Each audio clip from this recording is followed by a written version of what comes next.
तर उद्धव ठाकरे उद्या वाशिम दौऱ्यावर असणार आहेत आणि संजय देशमुख यांच्या मतदारसंघामध्ये ठाकरेंचा हा दौरा आहे। उद्धव ठाकरे शिवसैनिकांबरोबर यावेळी संवाद साधणार आहेत। वाशिममध्ये शिवसैनिकांकडून दौऱ्याची जोरदार तयारी करण्यात आली आहे। बंडखोर खासदारांच्या मतदारसंघामध्ये ठाकरेंचा हा दौरा आहे आणि या तयारीचा आढावा घेतलाय आमचे प्रतिनिधी गणेश मोहोळे यांनी। आपण बघू शकतो वाशिम शहरातील ज्या जैन भवन परिसरामध्ये ही सभा होणार आहे आणि संपूर्ण अशी तयारी इथे झालेली आहे। एकंदरीतच उद्या ठाकरे कोणावर निशाणा साधणार व कसा या 6 खासदाराचा समाचार घेणार हे पाहणं तितकंच महत्त्वाचं असणार आहे। आपल्यासोबत बोलण्याकरता आहेत जिल्हा प्रमुख बालाजी वानखेडे। भाऊ, काय सांगताल, कशा स्वरूपाचं उद्या तुम्ही स्वागत करणार आहात, कशी तयारी आहे?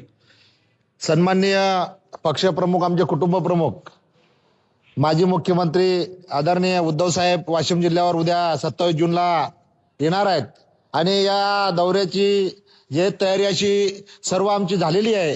निश्चितच आपण बघू शकतो की जे शिवसैनिक आहे यांच्याशी संवाद साधणार व शिवसैनिकांना बळ देण्यासाठी हा संवाद मेळाव्याचं आयोजन केलं गेल्याचं जिल्हाध्यक्ष यांनी सांगितलेलं आहे। Ganesh Mohole, Zee media, Washim.